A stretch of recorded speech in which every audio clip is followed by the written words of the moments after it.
everybody. Welcome back to the Semi-Professional Academic Podcast. As always, I am your host with the most crumble points on my crumble account, Jacob Watts. And joining me today is the wonderful, the kind, and the oh so patient with me because I had to delay this interview start time 3 times, Rachel Henderson. Hi. Oh, Rachel, first off, thank you for your patience. And second, thank Of you for coming course. on to the show today. Yeah, I'm super excited. As soon as Grace texted me about it, I was like, yes, my life dream is to be on Ologies by Ali Ward. So I was like, this is absolutely perfect. I want nothing more in my life than to be on a podcast. So very Yeah. excited to be Yeah. here. Everybody take notes. She's ready. She is ready. Also, Grace is Grace from season 1 of the podcast. And if you haven't listened to that yet, listen to that immediately after this one. But uh, Rachel, how are things? How's your week going? At the time of filming this is a Thursday, so Friday Junior. Yes. Yes, I'm very excited. I only have to work for like 3 hours tomorrow, so I'm really looking forward to it. It's been a busy week, so I'm glad I have this half day tomorrow. A half day. I don't I don't know if your school had them, but like when I was like in elementary school, like this is before they got rid of them in Indiana, Hmm. we would have half days, and oh, they were Yeah, the best. They were I the loved best a days half ever. day. Yes. Love it. So you didn't do anything in any of your classes. Everyone was just like having a good time. It was great. Yeah, and then like you go home, it's like a good start to the weekend, and then you come back Monday and you're like actually ready to learn. And I Yes, think we've lost the plot so much. Like, like absolutely. some liberals want a 4-day work week, some conservatives want a 5. What happened to like the middle of the work week, 4.5? Like, 4.5. you know, Or even like less hours per day, I would be fine with. Like, give me a 6 hour work day. honestly, a That 6-hour would be fine workday with would me. eat. Like, It would. It would. you come in at like if it's like a regular 9 to 5, That'll be like a 9 to 3. a 9 to 3, Oh, that's amazing. I feel like that's the way to go. Like people are ready, like to work. They're not getting home at rush hour, which is really putting them home at like 6 or 7. Yes. And yeah, I think that's the way to go. I think that's the way to go.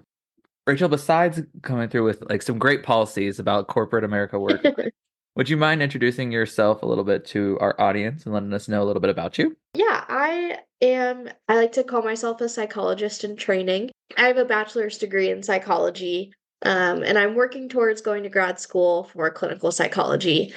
That's kind of my current struggle in the academic world is trying to get back to school after taking a break. Right now, I work as a psychometrist at IU Health, in a neuropsychology memory clinic. So basically, my job, the short of it is I test people for dementia and other sort of neurocognitive type of disorders. I've been doing that for almost 2 years now, which is kind of crazy.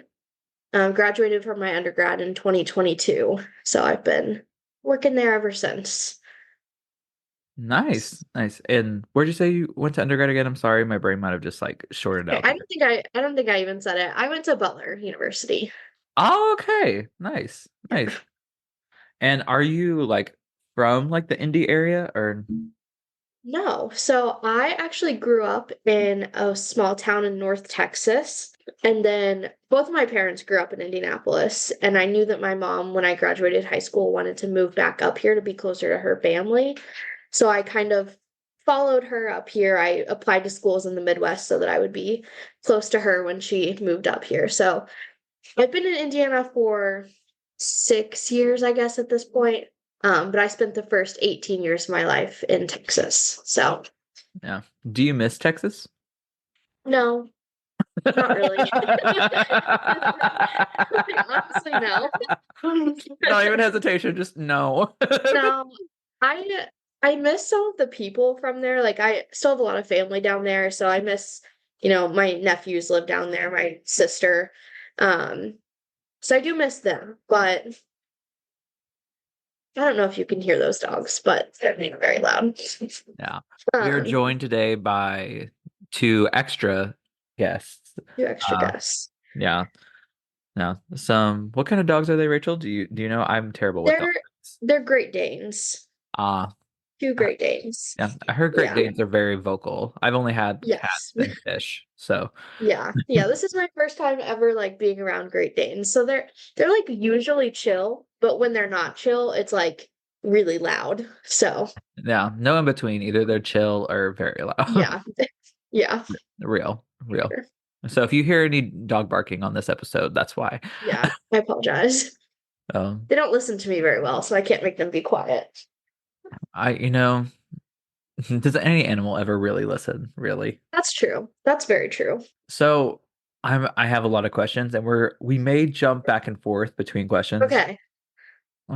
Like That's perfectly never, I never let my guests know peace. I always fine. keep them on their toes. So we, so you talked about how applying to like the Midwest, so like you'd be closer to your mom when you got up here. What kind of sold you on Butler, if you don't mind me asking? Yeah, so I will say a couple things about Butler is that I really genuinely believe that 18-year-olds should not be able to make financially uncertain decisions.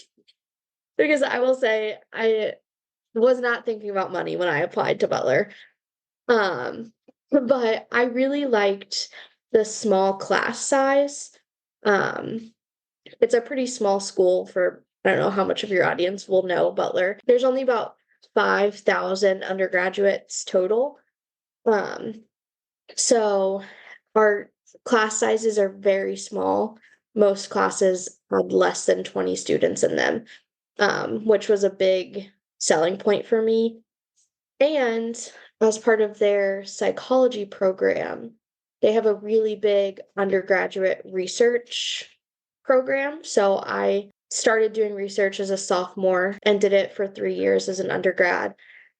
And I almost had a published paper coming out of undergrad, but it didn't quite get done with my like senior year. So it's still being worked on, but yeah, that research program was a really big draw for me and just like the opportunities with such a small class to like really connect with your professors and build connections and networking and everything like that. Yeah. And the campus is gorgeous. Yeah, I totally understand. Like, I'm sure Grace has told you, but Hanover, where Grace and I went to school, was very small. Like when we graduated, I think about 11 to 1,200 Hmm. students total. Yeah. Average class size about 14, and then Hmm. and campus was gorgeous as well. But like it was like that. But we definitely got that really closeness with your professors, and Yeah. and I liked that. I mean, you got to learn that some of them were not great people, but Yep. that's neither here nor there. I don't know if that was your experience as well, or I definitely had a few professors that they were, I don't know about their like actual characters people, but their teaching was just not good. And I had a lot of professors where like the semester after I had them for the class that they taught, they were basically like forced to retire because the program just didn't want them there anymore. So it was always like literally like I would take that class, be like, I guess I have to take this professor because he's the only one that teaches it, which is a drawback of going to a small school. And then literally the next semester they'd be like, Dr. This person is leaving. oh, you almost spilled. You almost spilled. No, I But anyone any psychology student at Butler will know exactly which professor I'm talking about. Even if they just started there, I'm sure that people still tell horror stories about his class. oh yeah, there's always that one professor everyone tells horror stories about. Yeah. And for my Hanover STEM people, it was, should I say the name? I don't know. I won't. But it was the physics 161 professor with glasses. If you know, you know. But Yeah, my friends and I called this particular professor Monkey Man, because no, because he wore like those shirts that are like zoomed in faces of animals that like take over the whole shirt. He had one that was an orangutan, so it was like big orangutan face that took over like his whole body, and he would wear it like at least twice a week to class. It was my ridiculous. my dog. Oh my gosh, no. I will say that like not necessarily for the problematic ones, but like in my undergrad there was I've talked about this on the pod before, but I literally was taking a OChem exam and it was like the final before winter break. Hmm. And he goes, "Okay, like you guys can like come in and your pajamas whatever." And obviously I'm not going to. Like am I don't want to be crying and in my pajamas like when I'm taking Yeah. the exam. Yeah. And I You need walk to have in. one or the other.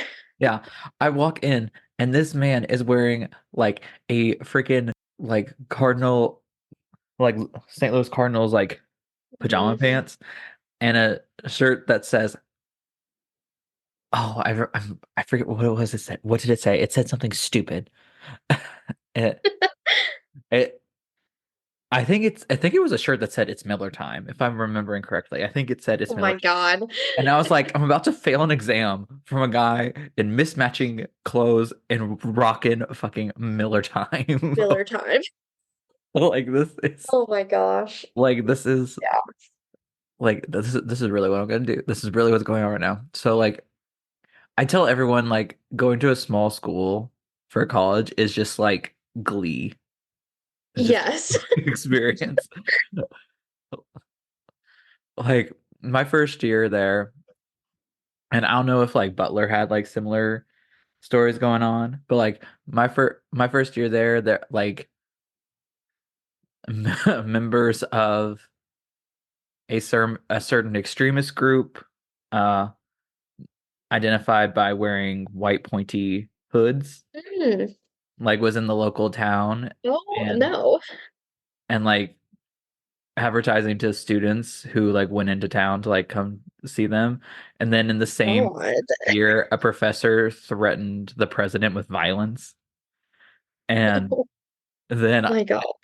and then I ended up going on like a month-long trip in a class to West Virginia to like look for snakes and lizards and ended up getting lost Hmm. and got attacked by like a hawk vulture thing. Oh my God.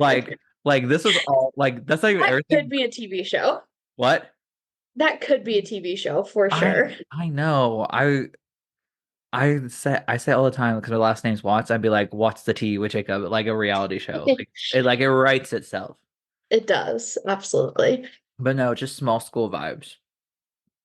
Yeah, our school, it's a really weird like dynamic because it's a small school, but it's also like D1 sports, nationally known because one season we had a really good run in the NCAA tournament. Like it's a it's a big basketball school, so anyone who pays attention to like college sports will know who Butler is. So it's like small school vibes with big school politics, and that's a really weird dynamic to be in. Yeah, that's They're really very like weird. trying to be progressive, but like at the end of the day, 90% of the people that go there are rich white kids. Yeah, It's a weird dynamic for sure. knowing several students who like went to Butler. Yeah. Yeah, Yeah. yeah. Yeah. I say this as if I also didn't go to private school. Well, me talking about it, I also went there. So, Yeah, but not us. Not us. yeah, not me. Not me. Not me. Y'all stay safe, but not me. No, but I think this is something that as I've gotten older, And at the time of filming this, I'm 24. I don't know when this is coming out, but like at my time filming this, I'm 24. And the way that I view college and like the politics that all that works, especially in academia, just from 18, I would say even from 18 to 20 to 22 to 24 are all drastically different with how I view everything. Yeah, absolutely. Like I've learned like so much about the world in the last like 3 years of my life. And I like look back at me like age 19, 20. Like I really thought like I'm an adult now. I know what's going on.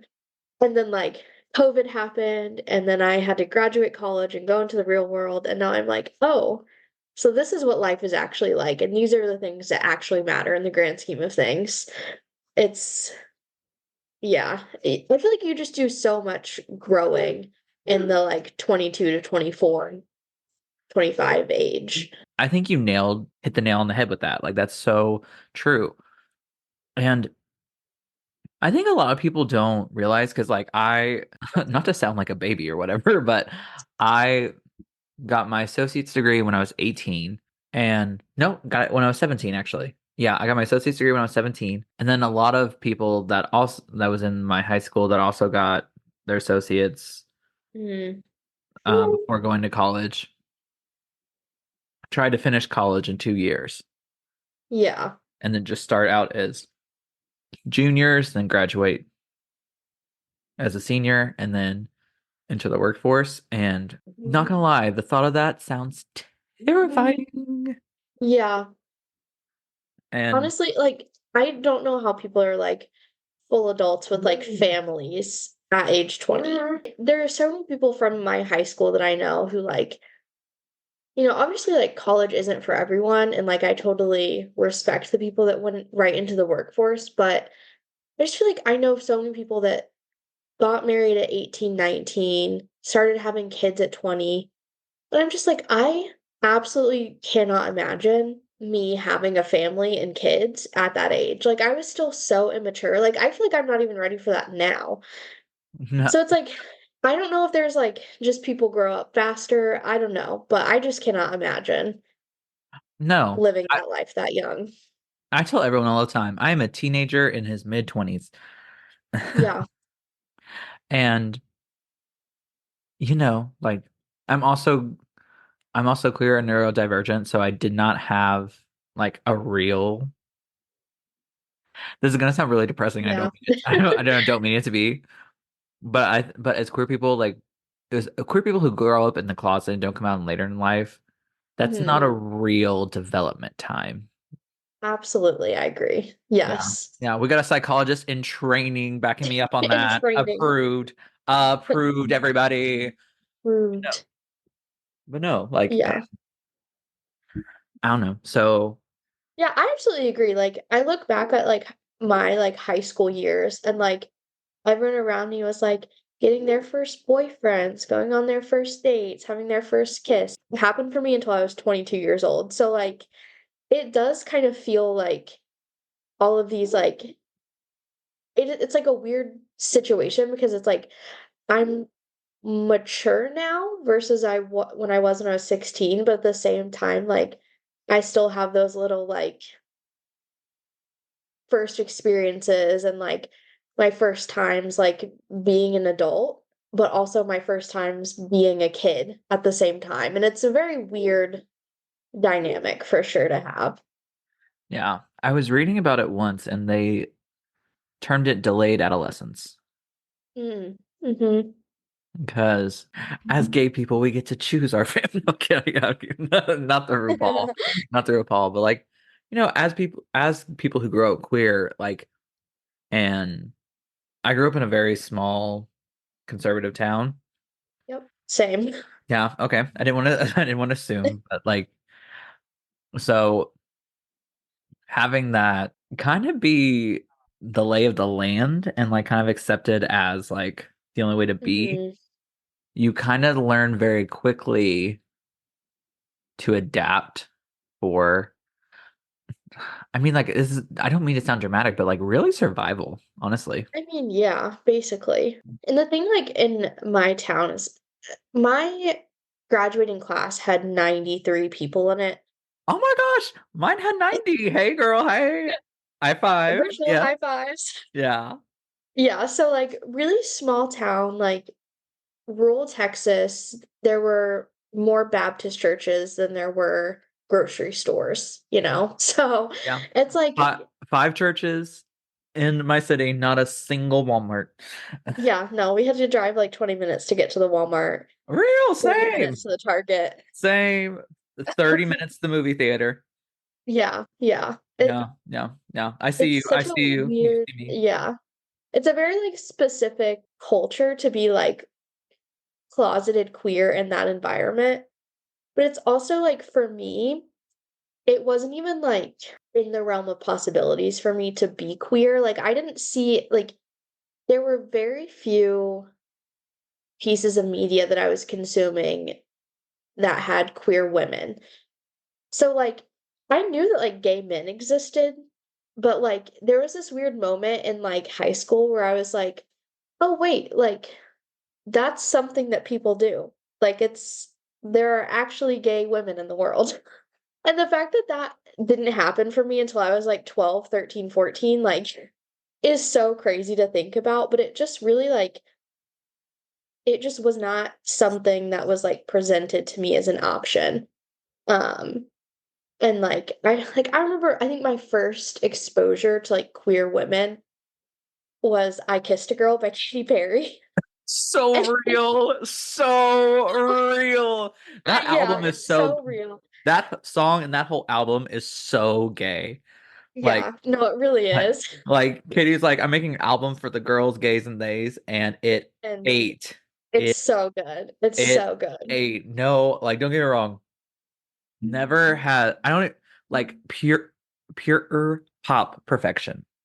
Yeah, absolutely. Yes. I just have such vivid memories of like when that song came out and like the reactions of like the people in my community to that song Oh, girl, same. really like set the tone for me as like this is not something I'm allowed to think about. I can't Yeah. even listen to a song that might maybe reference it. Like, and that really stuck with me until I left that town and came to college. This is why I tell everyone to get out of your small rural town and see the Yes. world, even if it's just for a year. Yes. And like, I'm not saying there's anything wrong with like living there, because I'm really not, because I'm really not. But I think you owe it to yourself to see what else is out there. Of course, I mean, like, granted, if you have the privilege to do so, do it. Yes. Yeah. Do it. Like, you're gonna be so grateful for it, and I don't know. I think it just makes you like a more tolerant person. Yeah. Absolutely. And for me, like coming up to Butler, I had a professor that said in one of my like early classes, she was talking about the culture of Indiana and of Butler's campus specifically. And she said, for some of you, this is the most diverse place that you've been before. But for others of you, this is the least diverse place. And that really like stuck with me because I was like, yeah, like this is the most diverse place I've ever been before. Like we had two people of color in my graduating class. Mhm. Um, because most of them that like started kindergarten at my school would move to at the district next to us because they would get bullied out of our school if they were different. Mhm. So I like had absolutely zero exposure to people of other cultures, other religions. I never met a Jewish person until I came to Butler. I knew one Muslim person. Like it really was like such an eye-opening experience to just like be around different ideas and have that like I wasn't able to just like be comfortable with what I was used to anymore. And that was really, really powerful for me. Yeah, no. And I mean, I went to like a predominantly white institution as well. And, but I mean, small town Southern Indiana is not really known for its diversity. So, Yeah. so yeah, I had a very similar feeling like getting to kind of be exposed to that, all these different religions, all these different cultures, nationalities, and Mhm. just like really having that. I mean, it wasn't in the grand scheme of things, it was not really diverse, but to me, it was so Yeah. diverse. Yeah, that's exactly how Butler is. Like it is overwhelmingly rich white people or white people with rich parents. But then they do a lot of work to counteract that. Like they do a lot of scholarships, they do a lot of things that are only for people of diverse backgrounds to try and improve that. So there are like little pockets within Butler where you can find those experiences. But yeah, coming from my undergrad or from my high school, it was like crazy diverse. And then to realize that like even at Butler, like that's not a representation of the US as a whole.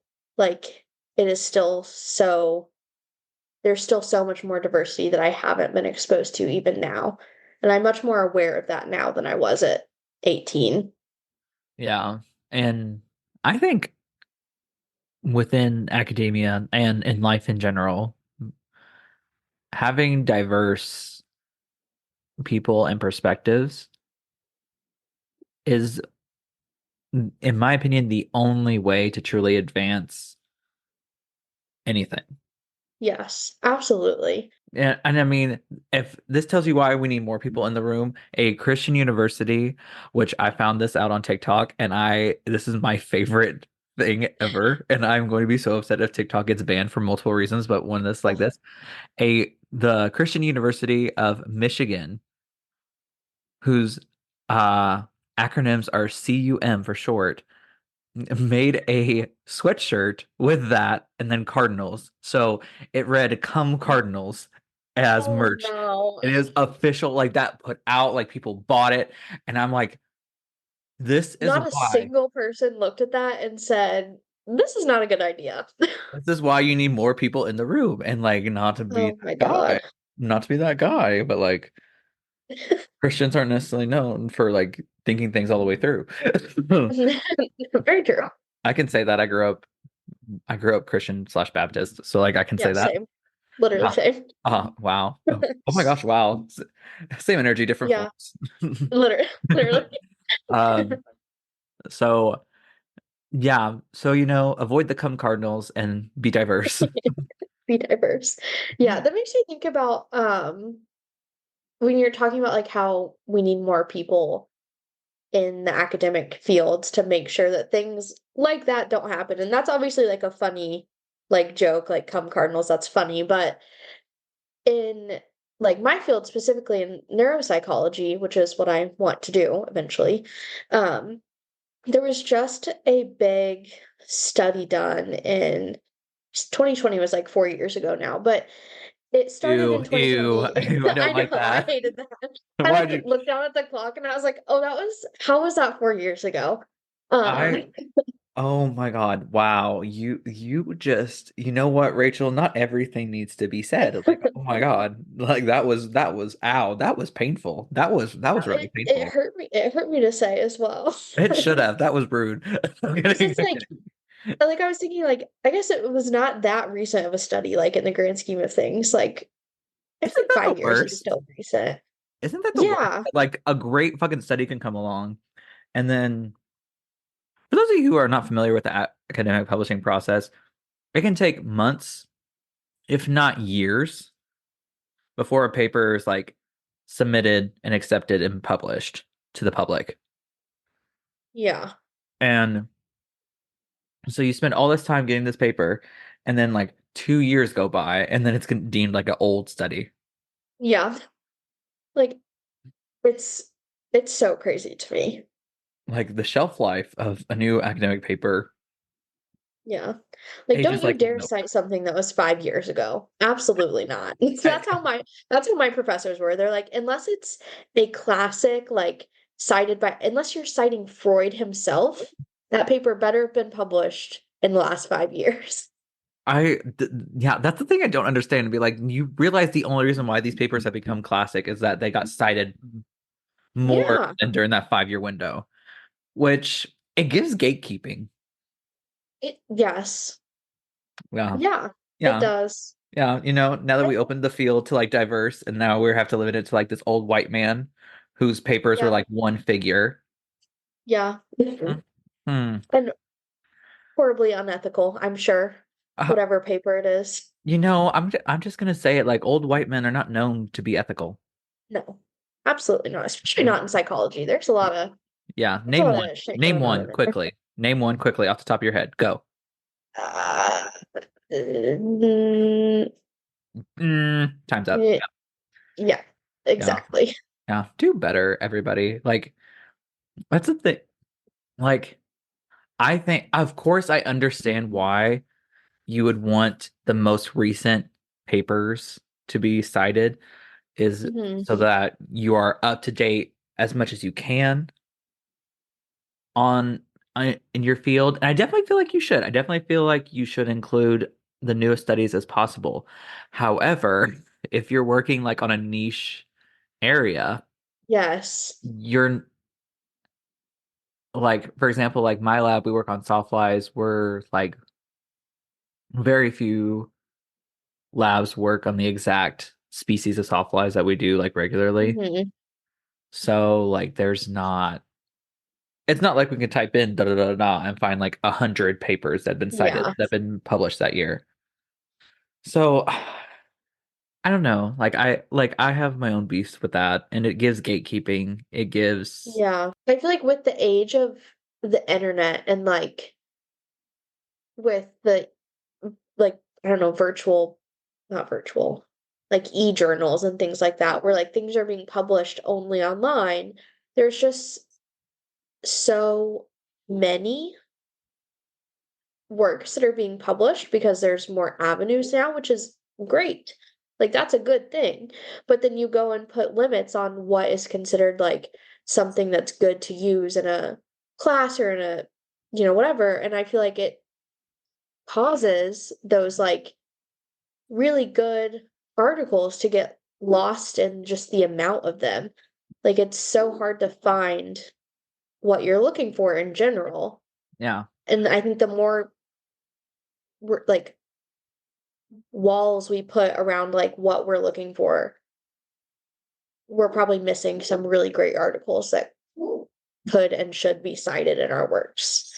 No, I totally agree. And I'm always hesitant when like a older individual tells me that. I mean, I'm getting taught by people who, when they were doing their PhDs, like the way they got papers was to go down to the library and see what tens of Yeah. papers got published that year or like that Yeah. 6 months. You know what I mean? I, Yeah. tens of papers that year might have been like a little dramatic, but like the volume of work that is being published now, which is great because like we're expanding science, like let's go. I don't know. Like Yeah. it just doesn't sit right with me. And for that exact same reason, I feel like unless by chance you happen to find a perfect paper within that 5 year window, I did, Yeah. yeah, there's a lot of issues I have with that. But before, but speaking of psychology and Butler, Rachel, did you always know that you wanted to study psychology, or how did that come about? So I feel like looking back, I was always super interested in psychology.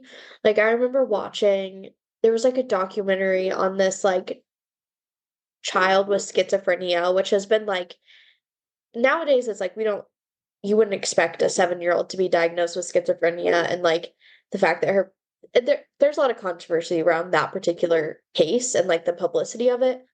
But all that aside, I used to watch that documentary all the time, and I there was like most kids my age were consuming like funny videos on YouTube. I was watching videos about the history of insane asylums and the history of treatments. Like I was that kind of kid.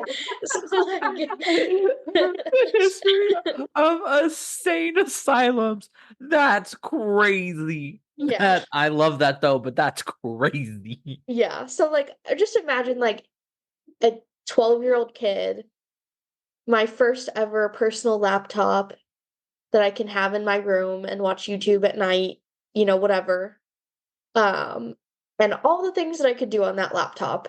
And I was watching documentaries about psychology.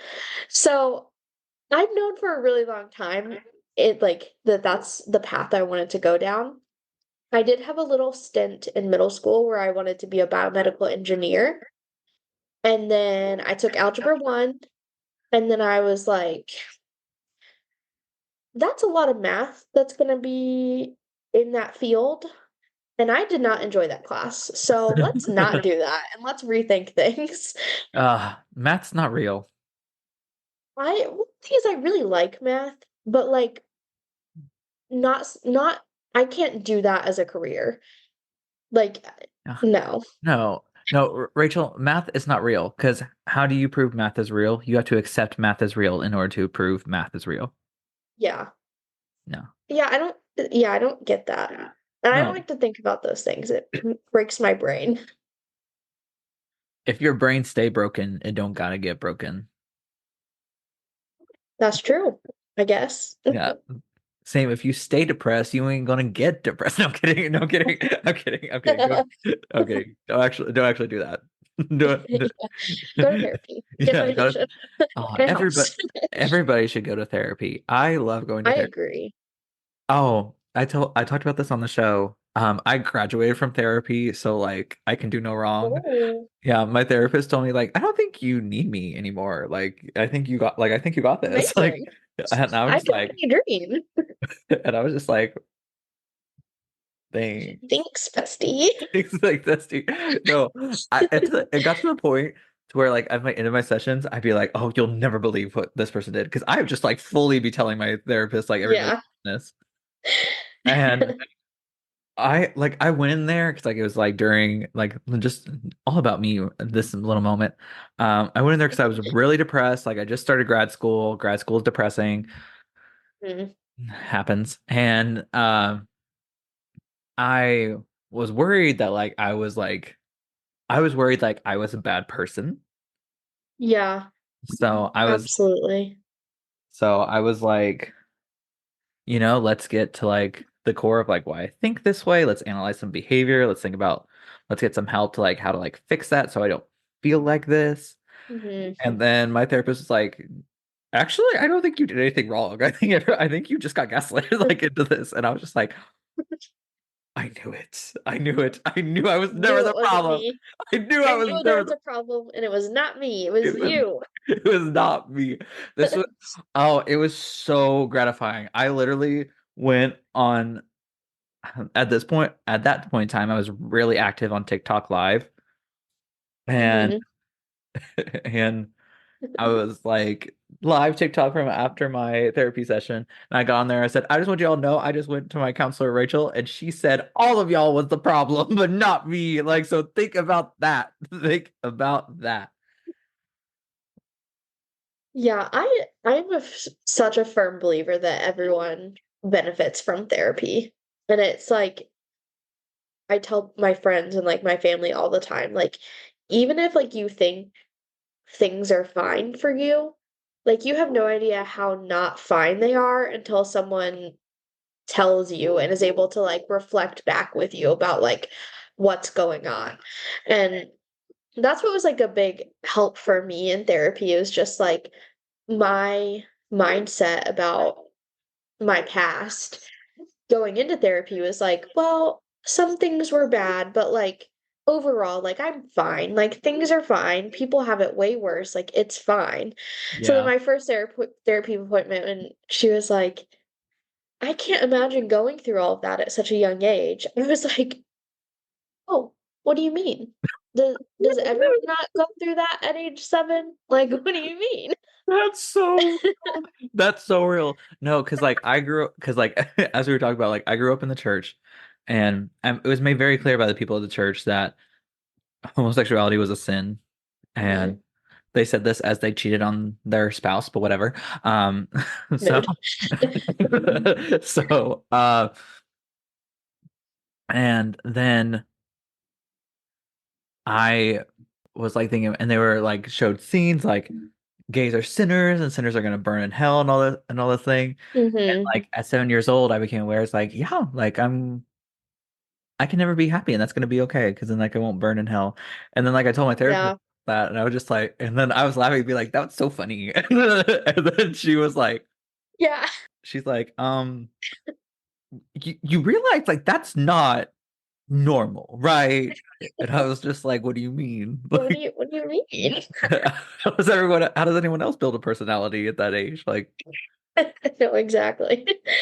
Well, that's what like with my churches back home, like I didn't realize how like fundamentalist and like conservative they were until I would like tell people like when you have to explain what your church believed to someone who did not grow up with that same background, you like see them process and be like, that doesn't make any sense. And then you're like, yeah, now that I'm saying it out loud to you and you're saying it back to me, that does sound crazy. Like how yeah, yeah, no. And you're like like, no, it's no, but like you insane. see here is trust me, bro.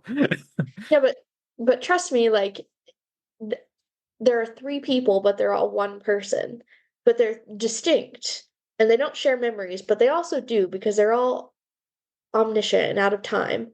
And then you're like, wait a minute, none of that makes any sense. Like, Now that I think about it, it's giving very Steven Universe. I never watched that. Fun fact about me.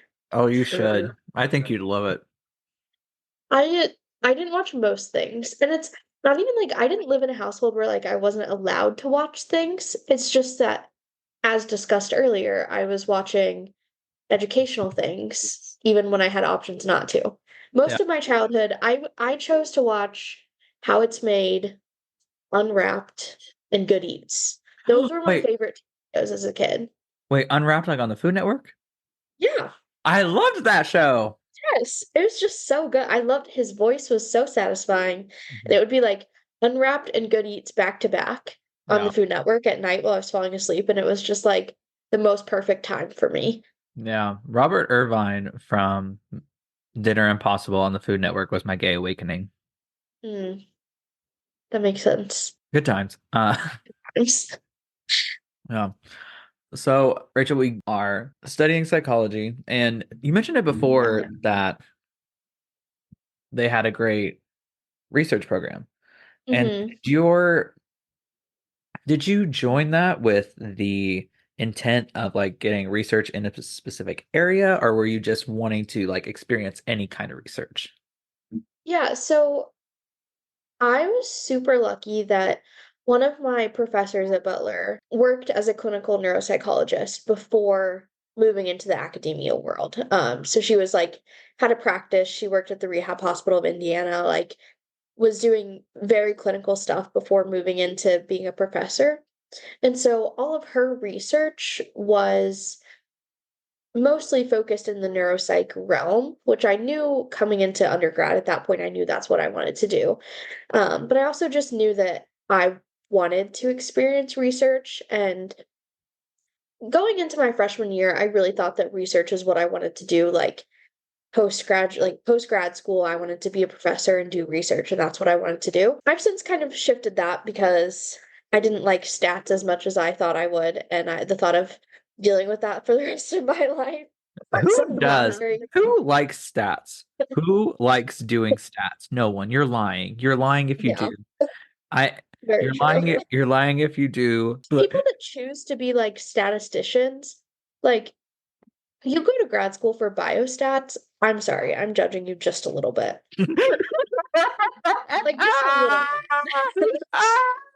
Like I feel like people that do like sports stats, somehow that feels better to me. But like if you're getting a PhD in biostats, what are you doing? Drag them, Rachel. Drag them hard. This is so funny because one of the undergrads in my lab is like applying to get his master in biostats, and I'm just like, oh, Yeah, no, I know someone who you went don't. for biostats masters too, yeah. It's okay. You They just won't. don't get it. Like you can do what you want, but couldn't be me. And I'm judging you a little bit. Yeah. On the That's my philosophy. on the subject, do you think we should bring back bullying, but like bullying like with a purpose, like not bullying people for like clothes, their looks, or whatever, but like if they do something dumb, like See, at that point, I feel like it's not bullying. I feel like it's just being truthful with them. Like to be being truthful. truthful, not the being truthful. Like, one thing about me is that I am a hater to my core, and I'm like the most non-confrontational person that you'll ever meet, Are you right? Like, sure? yeah, that's the thing that's weird though, right? It's like I will never say something to someone, and maybe this is an issue, but the second that I'm like with my partner, or, like with my friends, I'm like, do you want to hear the shit that happened with this person today? Man, the sound bites are popping today. I know I'm full of one-liners. It's a specialty. Say no. The amount of people who have like a notes app on their phone with quotes that I say should be Oh studied. yeah. Oh yeah. Should be studied. Like the other day, like I bought shout out Serena. She doesn't I well, she has listened to a couple episodes. So if you're listening, great. And then if you're not, I thought our friendship meant something, but okay. Uh, uh, we went to Crumble and like I bought her cookie because like I'm not gonna like trip over $4. Like it's fine. And she was like, "Oh, thank you, God." And I was just like, "Did God direct deposit that money? Like, what are you doing?" And she goes, "No." She goes, "No, I'm thanking God for you." And I goes, "Ah, more people should thank God for me." That is absolutely something that I would say. I know, and like like I More know, people like should thank God for you, honestly. right, like I mean, good Lord, like they think like people thank God for their mid-looking ass husbands who can't who can't find his Facts. own ass in the ground, but like me being the icon, I get no thanks. Like, I What mean, gives? like, I don't even consider myself a religious person, but like, if there is a God, like he popped off with me. Like, Absolutely true. I said, That's the kind of confidence that I think everyone needs. oh, it's all a facade. Don't worry. Exactly. I feel like people that are like genuinely that confident, I don't know, it's like a little bit of a red flag. But like the ability to fake confidence is what people need, in my opinion. Yeah, if I was genuinely that confident all the time, lobotomy, something's wrong. True. I watched a great documentary about lobotomies once as a kid. I loved learning about things like that. I was a Uh-huh. weird kid. Still weird. I don't know. It's The best fine. people are. The best people are. Like being weird and having trauma makes the best people. If Absolutely. non-weird, non-traumatized people were a spice, they'd be flour. Yeah, literally so boring. Where's the flavor? I don't taste Where's the anything in it. spice? Yeah. My advisor, like she has never said this out loud, but like just some of the things I say, I think is like making her go, oh, because you know, professionalism is just hard when you're naturally hilarious. Yes, I have such a hard time at my job, and I'm the only Gen Z at my job, so it's Oh my gosh, me and the lab manager are the only Gen Z people on staff. I think I'm the youngest person by like 20 years there. And it's like it's every time someone says something about like a year, they'll turn to me and go, "How old were you in 1995?" And I have to be like, I wasn't born yet. And then they'll go, "Oh my God, we're so old." And it's just like every single time. I'm like, this is such a strange dynamic. Hmm. I workforce. So in the management of my lab, there's my PI. She's Yeah. 44, I think. So early 40s. Um, Yeah. and then the most senior PhD student, she's 33. The middle PhD student, because I'm the youngest, is 31. Our postdoc, I think she's 32. And then I'm 24 and the lab manager is 22. I will say though, my lab is very funny. Like my lab is very funny. But Yeah. like Gen X from the PI humor, millennial Hmm. humor from the postdoc and the older two PhD students, and then the Gen Z humor are like very different. Yeah. Yeah, that's kind of how, like my work we have I'm almost 24. And then the next youngest person that's like a faculty there is 33, I think. And then we have a postdoctoral fellowship. So there's 6 postdocs there at a time, and they're usually between like 29 to 35, I think is the oldest one that we have. And then like the next youngest person after that is like mid 60s. So it's like a very interesting group of people for sure.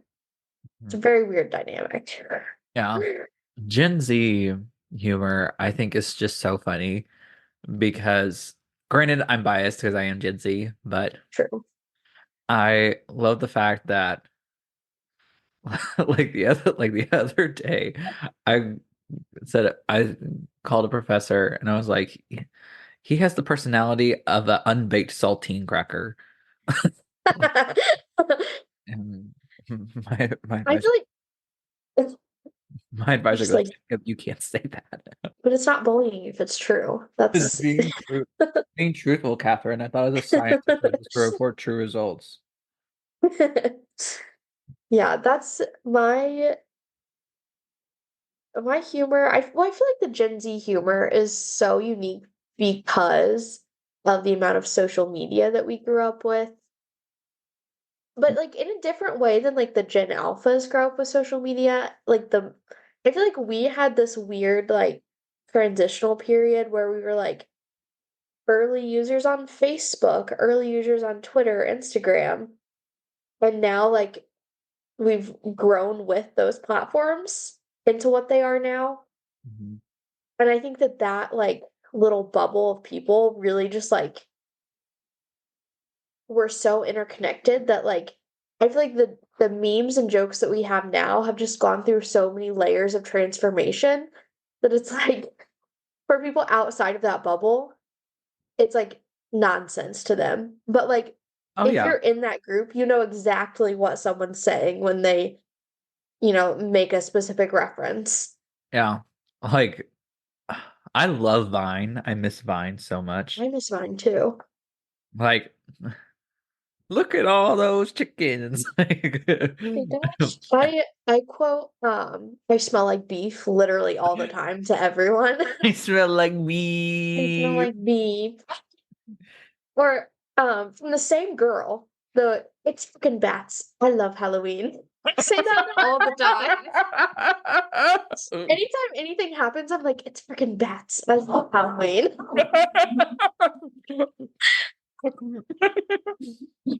My favorite Halloween Vine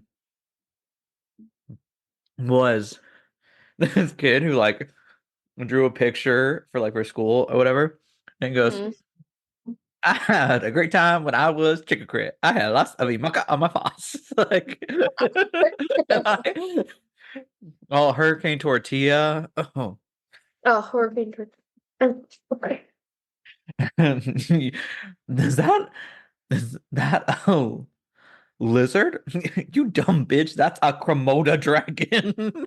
Like, I think my favorite one to quote in high school was the one that's like, even though I look like a burnt chicken nugget, I I still love love myself. myself. The way, because I think this is a hot take, but I think the shows we watched as a kid, like the parental guidance things were like very generous on that. Yeah. Like going back and watching old TV shows, I think there's so many sexual innuendos, like there's so Yeah, many absolutely. like jokes here. I'm be like, okay, like no, no, this is why we're so funny. Like the just barriers gone. Yes. Yeah. And you know what? Absolutely. I think it makes us funnier, because no one writes about in history books, oh, they were so well behaved. They didn't do anything. No, a well-behaved woman hardly ever makes history. I had a little print of that on my wall in middle school. That's True. Be gay, do crimes. be gay, do crimes. Yeah, Yes, yeah. that's the philosophy. That that's the whole plot. 2024, the plot, you know? Yeah, be gay, do crimes. Yeah. Well, but speaking of the plot, so you kind of talked about it, but upon graduation, did you know that you were gonna like end up in the position you are now, or like how did that kind of come to be? Yeah, so I originally I really wanted to go straight into grad school from undergrad. That was kind of like my goal as like a junior. But then my senior year when I started like looking at schools, I realized that like I was not going to be competitive getting into a program without going to work experience because specifically the neuropsych field is so small right now, but it's like in the process of growing. So there's like an excess amount of people that want the PhD and PsyD positions for like 20 schools in the nation have like a specific neuropsych PhD. And so each one maybe accepts 2 students a year, if that. So like there's really not many spots for students. So I decided that I wanted to just get a couple years of work experience and whatever before applying. And the best job that you can get in between undergrad and graduate school for neuropsych is psychometry, which is what I do now. But I was really like nervous about finding a job that fit that in Indianapolis, but I'd already committed and like signed a lease to living in Indianapolis. So I was like super nervous. I was applying to like a bunch of different jobs of like different kinds. I had this like panic right as I graduated of like, I'm not gonna be able to find a job. What if I just switch gears altogether and go into biology? Like I could do that. Like I could just like totally do biology. So I was like applying to like biology research labs as like research assistants and things like that. And then this job kind of just like fell into my lap. And I was like, well, this could not have gone any better for me. So what happened is I applied to a pediatric neuropsychology position, knowing that I really don't like kids. So I went into I got that job position like in an email from my professor, and I was like talking to her in her office, and I was like, but I was like, Dr. L, I don't really like kids that much. Like, I don't think I'd be very good for this job. So, like, what's the point? And she was like, well, even if you end up not getting it, like, it's still good or like interview experience. So I was like, okay, I'll just apply, whatever. So I got an interview. So I went in and I was pretty upfront with them about like, I want to work with older adults. I want to do dementia. I've never worked with kids before in any professional capacity. And they were like, by the end of it, they were like, okay, I could tell that they were like, this is probably not for you. And I was like, yeah, it probably isn't for me. You're so right. But then they said, what we're going to do is give your information to our colleagues in the adult department because they're going to have a job opening in a couple of months. So they just sent all of my information over to my boss now. And when that job opened up, he called me and was like, I want you to apply to this job.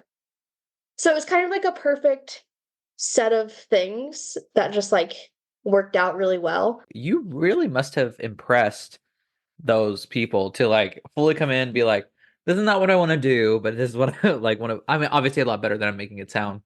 Yeah. To be like, you know what, we're gonna pass this information along to like our like colleague because they didn't Yeah. need to do that. So like, I was shout out to so you. shocked. Yeah. But yeah, it worked out honestly like better than it possibly could have. Like this job is absolutely perfect for this like in between. I wouldn't want to do this for the rest of my life, but it's setting me up so well for grad school. Um, and it's like more than I could have asked for in a job. So, although not as much money as I wish I was making, but it's fine. It's No, fine. no one makes enough money True. except CEOs. They make way too much. Yeah. Eat the rich, tax the Yeah. rich. Eat the rich. Exactly. Except Taylor Swift. Please don't. I love her. You know. But I'm bringing it to another question. Have you applied to grad school yet, or like before? Yeah, so I just went through the application cycle this year, Yikes, I'm sorry. and it did not work out for me. So The grad school it's application process is insane. it's brutal. Well, and like I only applied to 4 schools. Um, and I kind of went into it like knowing that like I might not be the most qualified candidate. Like I knew that there were going to be a lot of people applying out of master's programs and with like more work experience, more research, whatever. So I like went into it very like most people don't get in their first try with such a specialized field. Like it'll be fine, whatever. So I applied to 4 schools and then I got interviews at 3 of them, which was amazing. That's a great And numbers. Good job. yeah, yeah. I honestly it went even though I like am ended up not going anywhere, like I'm still gonna be working at the same job for another year at least. I feel like I had a really successful application cycle. So I got 3 interviews. All of my interviews like went pretty good. I got invited to a second round of interviews at one of my schools that had 2 interview rounds. So I basically like made it to the final group of people at all of the schools I got interviewed for. But then one of the schools, and I won't name names, but one of the schools in Indianapolis accepts more students or gives offers to more students than they have spots for. So if you don't respond and put your deposit in within like a week, you get put on the wait list. So I Say got into a their school. names. Say their names. Say their names. They I did me knew it. dirty. I knew it. I knew it. I knew it. I Yeah, knew they it. did me real dirty. I So knew it. I got in there and like they told me that I was in like the top group of applicants that got early admission. So I got my email like 3 days before everyone else. But then, like, within 6 days from my initial email, all of their spots were full. And I hadn't even gone to all my other interviews yet at that point. And I was like, literally, what is happening? Like, They wanted you to commit that second. yeah. And it's like, I didn't get a single assistantship. Like, I didn't get any, and it's like $30,000 a year. Like, that's a lot of money. Um, this be a master? Was this going to be a master's or a doctorate? It was a doctorate, so a psychology doctorate Yeah. program. Um, And how long are those programs usually? So usually it's a 5-year program, 4 years on campus, and then a fifth year of internship. Um, Okay, so so like similar time to that of a PhD. yeah, it's pretty comparable. And like with psychology, like the PsyD and the PhD in psychology are very similar as far as like what you can do with it. The difference for a PsyD versus PhD, um, is the PsyDs are they consider themselves like clinician researcher or like clinician scholar, Mhm. whereas like most PhDs will be scholar clinician. And that's kind of like I don't know if other fields use those like terms, but it's kind of like a quick way for a school to say like we prioritize academia research first and then your clinical, whereas the PsyDs are more clinical focused with research on the side. Mhm. So that's kind of the difference. But I mean, as far as like timeline and like what you can do with the degree, like you can be a licensed psychologist in Indiana with both. Like you can take your boards with both.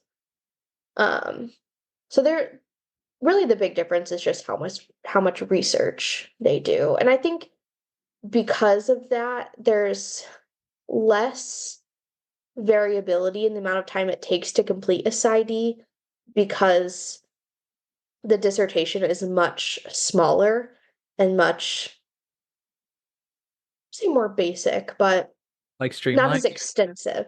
Yeah, yeah. Most people don't do like big groundbreaking, like really important.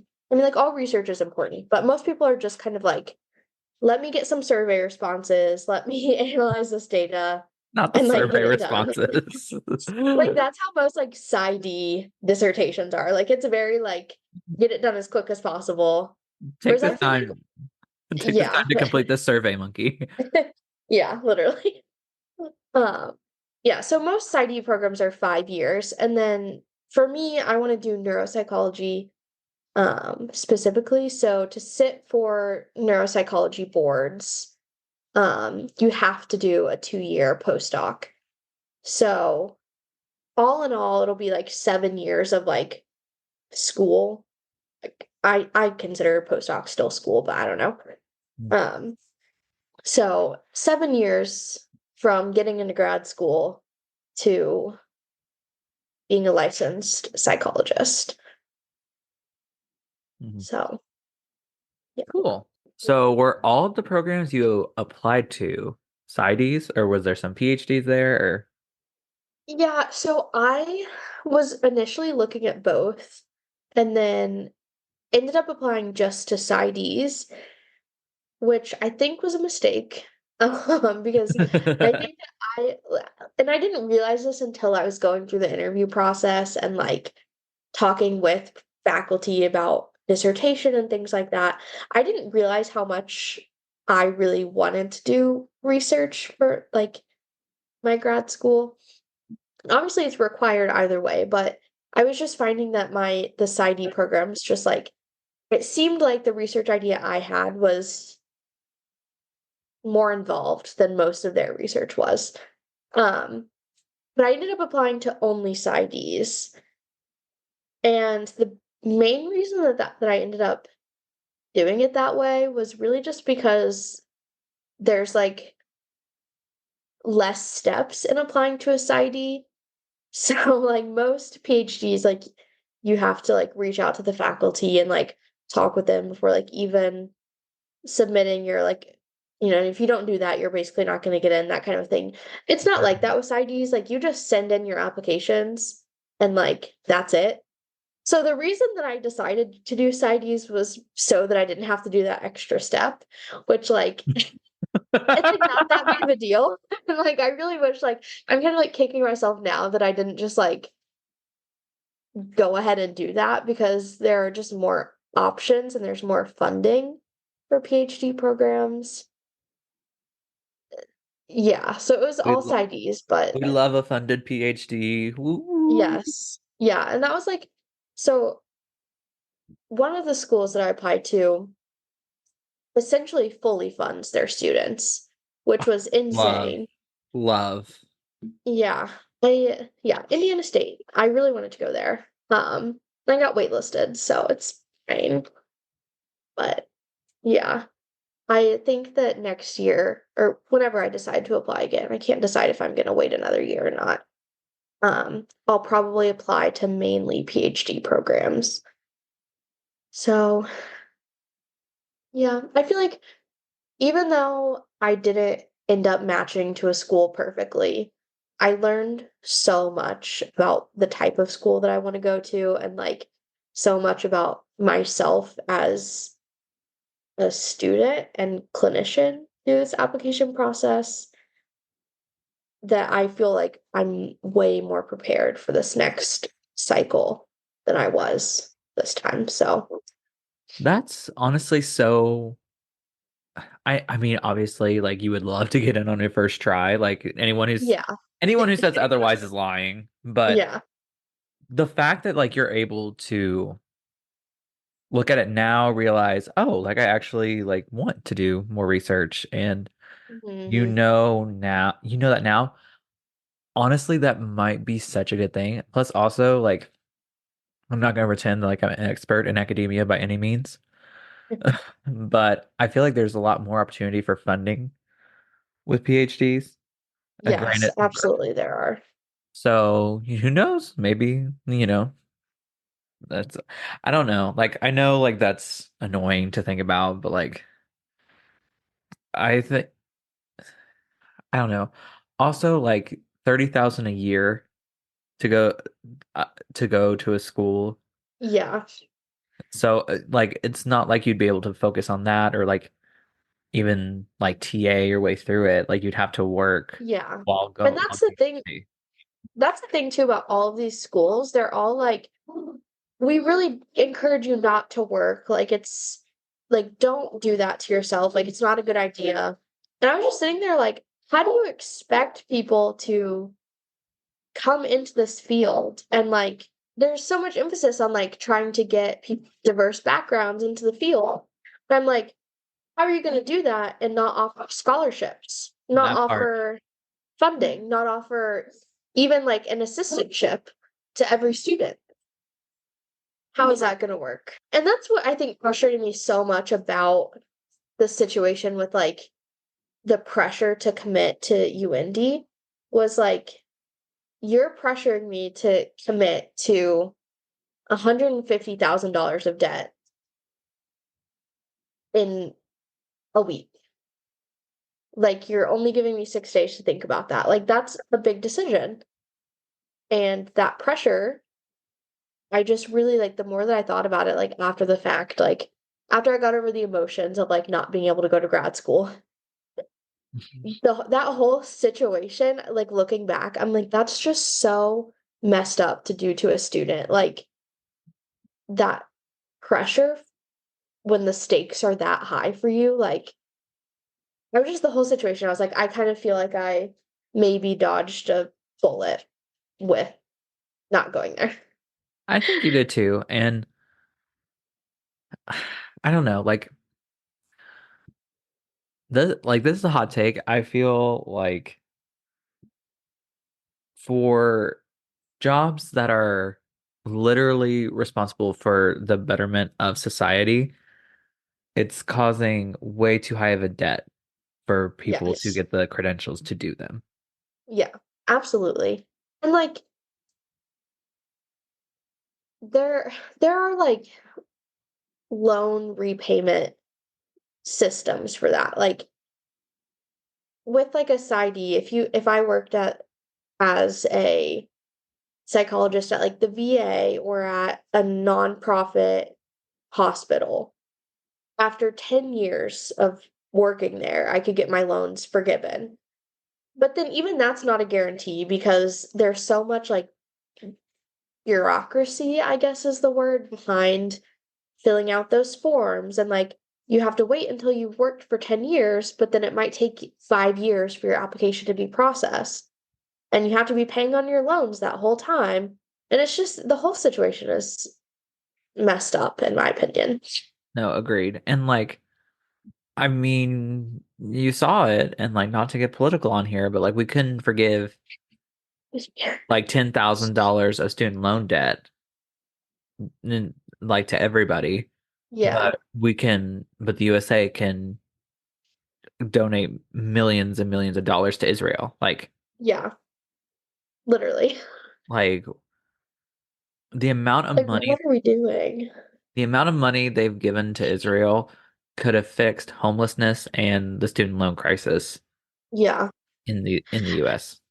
it's, yeah, that makes me so angry whenever I think about it. And just like in general, like, even before all the money we gave to Israel, like, the budget that our military has Our budget for like no reason. outspends the next 20 combined, with Yeah, most of them being our allies. yeah, I would get it. I would get it if we're in the middle of nowhere country yeah. and we gotta get worried about being invaded. But I mean Like,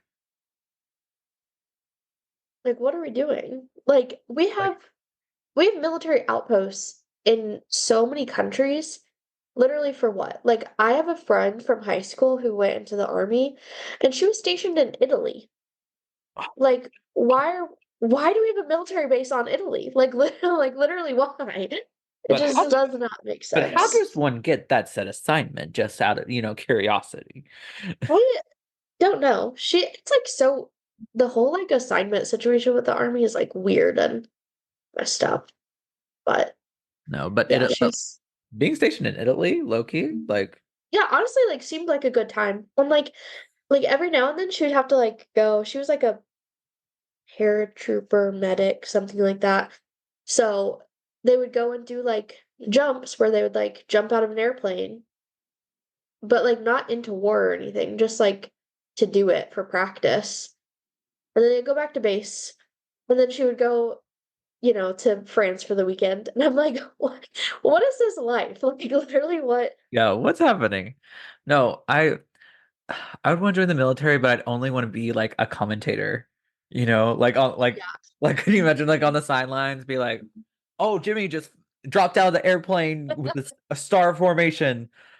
Ugh. Rachel, I don't know. We've never seen that trying proven the since the outbreak of 91. Like Yeah, like just so unserious. I mean, like, so unserious. but the world is so unserious if you think about it. Like the US literally has a Axis Yeah, and Allies game of World War II where you have to play as either the Axis or the Allies and to win.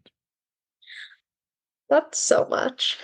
Like Why are World we're so desensitized to all that stuff these days? Like, that's crazy. like I fear we lost the plot. I feel like we lost I the feel plot. like I feel like we lost it a long time ago. And it's just like in the ether. Like nowhere to be found. Like we're past the point of being able to like come back and find it again. Like it's just gone. Yeah, like we're just here. And then I say this and then I buy like a 40-inch Gengar Squishmallow from Target. Mood. Full mood. Oh, And the white but bed is covered in squishmallows. same. I got a hanging balcony. Oh, I want one so bad. Grace, the first like 6 months that we were dating, maybe every single time they wanted to get me a gift, which is often because Grace is who they are. It Yeah, was a I've met squishmallow. them. I've met them. I know. It was a squishmallow. So I literally went from having zero squishmallows to having like 20 in like a 6 month period. Oh, that sounds like Grace.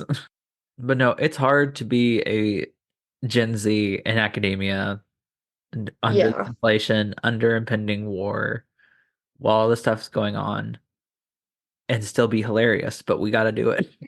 Someone's got to do it. Someone's got to do it. Someone has to be the comedic relief. And who else except the plus size queer person? I mean, it's just that's the weight that we shoulder. It's our job. The way sheltered.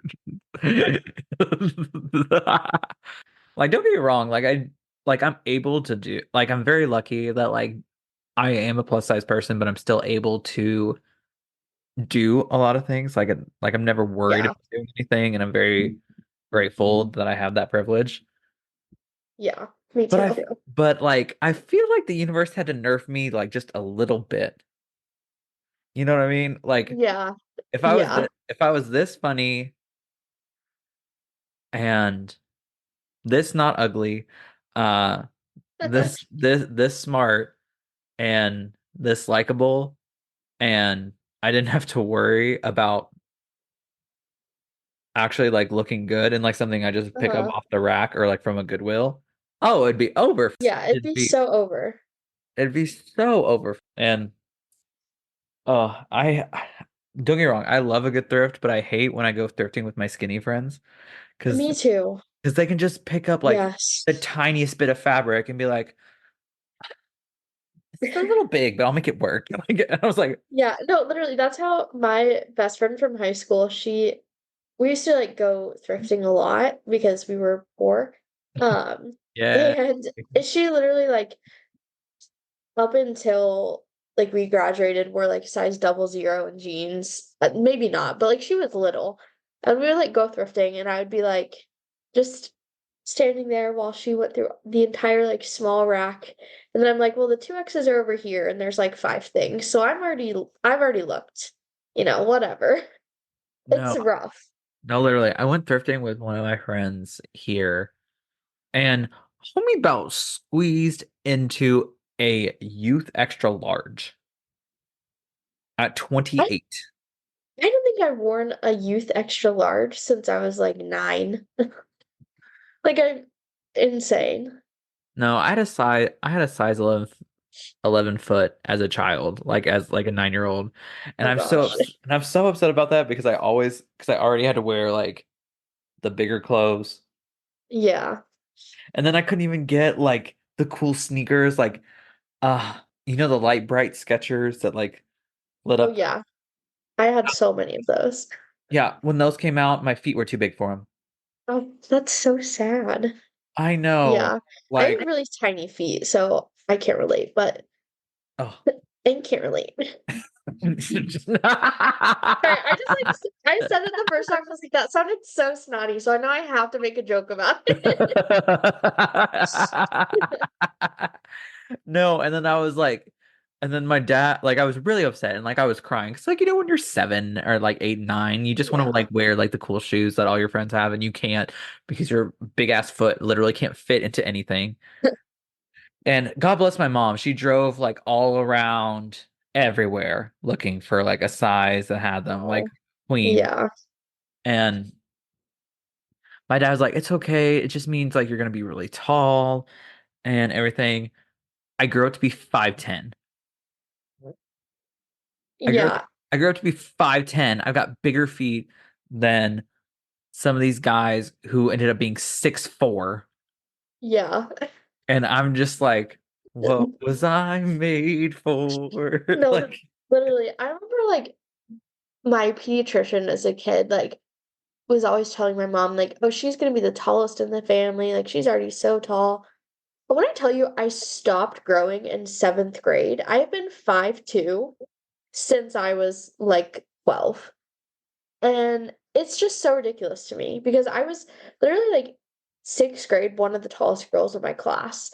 And then seventh, eighth grade, everyone else went through their growth spurts except me. But I literally just have been sitting here at 5'2" for my entire life. And it's so sad. yeah, who knows? Maybe we'll get like that growth spurt like at 26 or something. Maybe. I just wish I was like 2 inches taller. I feel like if I was 5'4", my life would be a lot better. Yeah, that's how I feel. Like if I was just 2 inches taller and I was 6 foot, Yeah, I would like be that. good. No. But yeah, so I guess I was nerfed that way too. I wasn't 6 foot. Like Yeah, you'd be too powerful if you were 6 foot, that's for sure. if I was a non-plus size 6 foot tall gay man doing all this that I have now, oh, oh, over, Unstoppable. unfucking stoppable.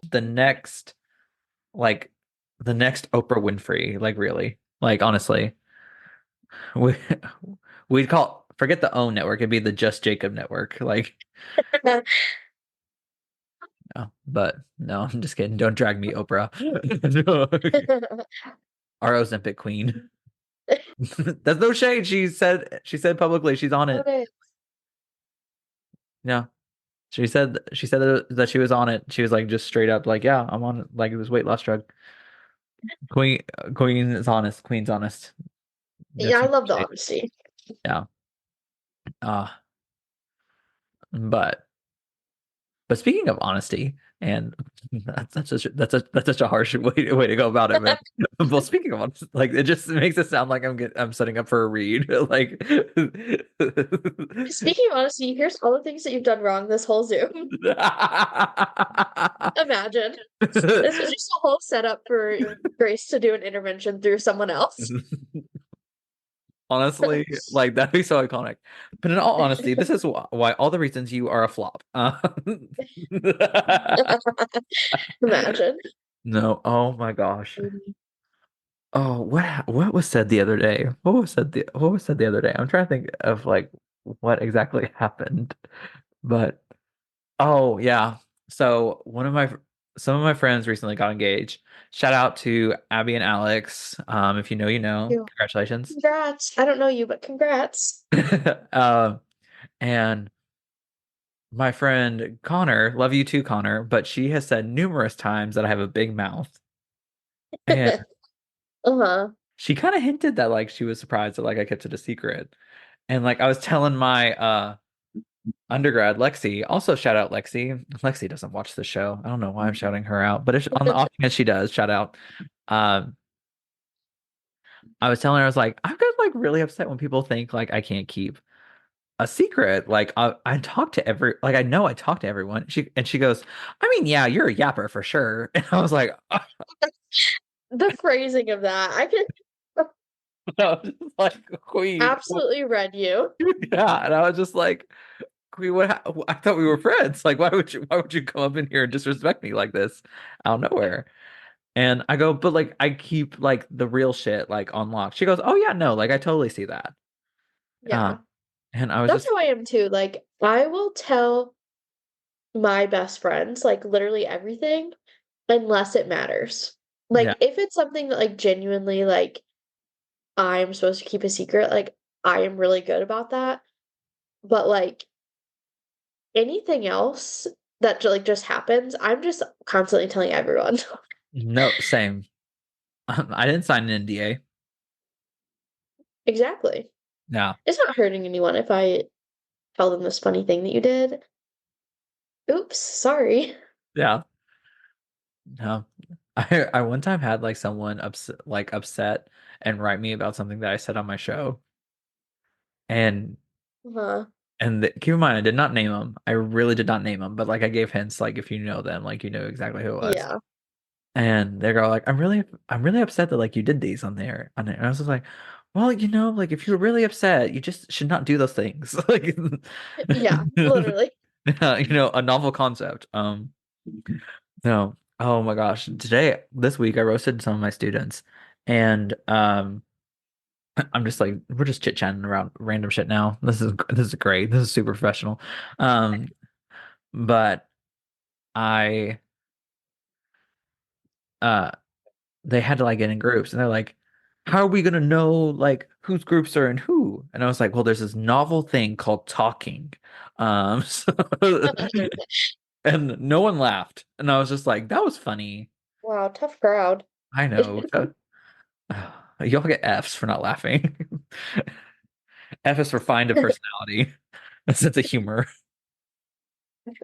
New But assignment. Go learn to be funny. it was I mean, and it's evolution. Evolve a sense of humor. But no. So Rachel, we talked about it and like I know you're still like contemplating about when you apply again for grad school and all that. And I'm wishing you the best. I think I agree with you. I think you dodged a bullet with this cycle and everything. Yeah, Yeah. And absolutely. and I'm glad that you were able to like, although it's not the result you wanted, I'm glad you were able to find benefit and value in it. Yeah. I won't lie, it took a lot of therapy to get there, but And I I think got that's there. a very valid thing to go through. Yeah, It's yeah, it's always the people who don't go to therapy that send us to therapy. yeah. No, I literally was just talking to Grace about that the other day. I was like, doesn't it suck that we now have to deal with the consequences of other people's actions? I Oh, I man. know. Like y'all go to therapy. Like we're out here like we'd be so much more successful if y'all got your own shit together. Like Literally. not you though. Not you though. Like you listen to this show, you're doing great. That person next Yes, to you, they're a mess. they're a mess. They're a mess. You're doing fantastic. You look great. But yeah, so I think that you taking time to process that and like it's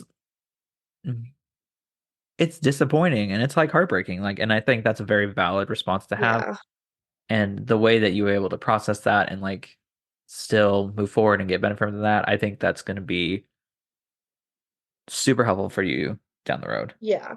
And I think, like, that is kind of my philosophy on life these days is that, like, nothing is a waste of time or experiences for you. Like, even if things don't work out, like, there is always something that you can learn from that. But that also at the same time doesn't mean that you need to just be happy about everything, because that's not healthy. Like, the big thing for me with getting over the disappointment was, like, being able to like talk to my partner and to my friends about like the emotions that I was experiencing and like being able to process that with someone, but then forcing myself kind of to see the good in the situation and not just let myself sit in the sadness. And eventually I was able to like genuinely be, well, I would say happy, but like be at peace with what happened. And I think I was only able to do that because I first let myself be sad about it. So, So true. So true. yeah. Yeah. Shout out Well, to my therapist for teaching me how to do that. yeah. Shout out. I don't know you, but shout out. You're doing great. Well, Rachel, we're wrapping it up here, but Yeah. I do have like one final question to ask you. Okay. If you could go back and tell your past self one bit of advice regarding like your career or like your professional career or your academic career, what would you tell her? That's a good question. Think the I think like the biggest thing, and I would go back to like senior year of college me. I would say like to learn to be able to process disappointment and not let yourself get comfortable with the bare minimum. So I think that yeah, I think the biggest piece of advice that I would have for myself is just like always keep pushing yourself to learn and grow. And I've seen that a lot in my career, like especially in this like transitional period, like making sure that I'm like pushing myself to like keep moving forward and not staying still. But I think that that applies to like emotional, like outside of work and academics. Like I wish I'd learned that skill about 3 years earlier, and life maybe would have been a little bit easier for me. But yeah, I think that that would be my biggest advice for myself is just like learn how to push through the disappointment and keep moving forward. Yeah, and just don't stand still, but also don't let people take advantage of you. Move forward in the way that you want to move forward. Uh, yeah, that's my Right. advice. That's really good. And I think that's a hard thing for people to learn, but it's Yeah, it's really absolutely. valuable. It's a canon event, can't interfere. Gotta Yeah. let people get there. Yeah, I think that that's what the type of thing though that like it's not something that you can just like learn one day like, "Oh, I'm gonna do this now." It's like something that happens over time. And I don't know, I think maybe it might like we were talking about at the very beginning, let's bring it all the way around. Might, go back to that like transitional period of like the early 20s and like how much you're learning about the world. And it's just some things like that take time to learn, and that's okay. But also make sure that you're trying to learn them. Real, real, real. Well, Rachel, thank you again for coming on to the show. I truly had such a blast chatting with you. Yeah, me too. Oh. And to everyone at home, as always, I am your host, Jacob Watts. And remember, be gay, do crimes. Be Have a gay, do good crimes. night. What? I said be gay, do crimes. Yeah. So, have a good night, everyone. Bye.